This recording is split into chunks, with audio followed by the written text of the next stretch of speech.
আসসালামু আলাইকুম রহমতুল্লাহি ওয়া বারাকাতুহু। আলহামদুলিল্লাহি ওয়া কাফা ওয়া সালামুন আলা ইবাদিহিল্লাযীনা ইসতাফা আম্মা বাদ। ফাআউযু বিল্লাহি মিনাশ শাইতানির রাজীম। বিসমিল্লাহির রহমানির রহিম। ইকরা বিসমি রাব্বিকাল্লাযী খালাক খালাকাল ইনসানা মিন আলাক। ইকরা ওয়া রাব্বুকাল আকরাম আল্লাযী আল্লামা বিল কলম। সাদাকাল্লাহুল আযীম।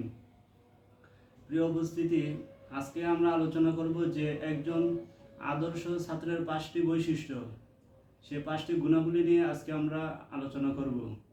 যে একজন শিক্ষার্থীর অনেক গুণাবলী থাকা দরকার বা অনেক গুণাবলী আছে, তো তার মধ্যে উল্লেখযোগ্য বা শ্রেষ্ঠ 5টি বৈশিষ্ট্য হলো, 1 নম্বর হলো যে তলব থাকবে, যে একজন আদর্শ শিক্ষার্থীর তলব থাকবে। 2 নম্বর হলো আদব।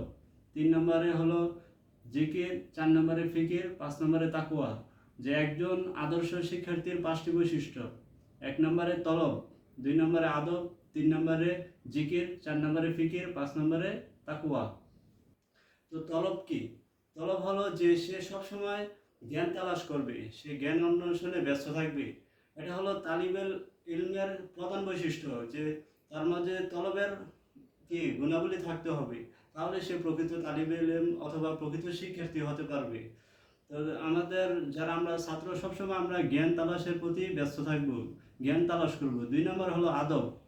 আদব, আল্লাহ তাআলা বেয়াদবকে জ্ঞান দান করেন না, যে আদবওয়ালা, যে আখলাকওয়ালা, তাকে আল্লাহ তাআলা জ্ঞান দান করেন। তো অবশ্যই আমরা আদবওয়ালা হব এবং আমরা আমাদের শিক্ষকদেরকে, উস্তাদদেরকে অবশ্যই সম্মান করব এবং আমাদের সহপাঠীদের সাথেও ভালো আচরণ করব এবং আমাদের ইলমের যত আসবাব আছে, খাতা কলম, চেয়ার টেবিল ইত্যাদি যত কিছু আছে, সে ইলমের আসবাবের প্রতিও আমরা কি আদব বজায় রাখবো, যে খাতা কলম এদিক সেদিক ছুঁড়ে ফেলবো না এবং সেগুলোকে আমরা গুছিয়ে রাখবো এবং খুব যত্ন সহকারে রাখবো। 3 নম্বর হলো জিকির, যে অবশ্যই আমরা নামাজ রোজা ঠিক রাখবো, যে পড়াশোনা করতে গিয়ে যেন আমরা যে সারাদিন পড়ালেখাই করলাম, নামাজ পড়লাম না, আল্লাহর হুকুম মানলাম না, এটা যেন না হয়।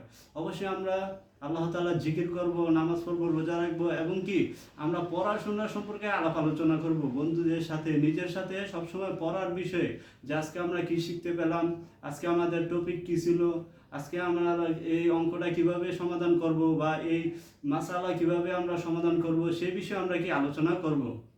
4 নম্বর হলো ফিকির, যে আমাদের সবসময় ফিকির থাকতে হবে, যে কিভাবে আমরা সময় বাঁচিয়ে আমরা বেশি পড়তে পারি। যে আজকে আমাদের পড়াশোনায় কি হলো, যে আজকে আমরা চিন্তা করব, যে আজকে মাসালাটা নিয়ে আমরা ফিকির করব, নিজে নিজে চিন্তা করব এবং মাথায় অন্য কোনো কিছু নিয়ে চিন্তা ভাবনা করবো না, যে অন্য খারাপ চিন্তা করবো না বা বেহুদা চিন্তা ভাবনা, যে দুনিয়ার কোনো চিন্তা ভাবনা মাথায় কি ঢুকাবো না। আমরা পড়াশোনার চিন্তা ভাবনা সবসময় করব, পড়াশোনার ফিকিরে থাকবো। 5 নম্বর হলো তাকওয়া, যে আমরা অবশ্যই তাকওয়া অর্জন করব। তাকওয়া ছাড়া কখনো ইলম অর্জন করা যায় না। আর আল্লাহ তাআলা পবিত্র কোরআনে বলেন, ইন্নাল্লাহা ইউহিব্বুল মুত্তাকিন, যে আল্লাহ তাআলা মুত্তাকিকে ভালোবাসে। তো যে তাকওয়া অর্জন করে, আল্লাহ তাআলা তাকে কি ইলম দান করে, আল্লাহ তাআলা ইলমে ওহী দান করে।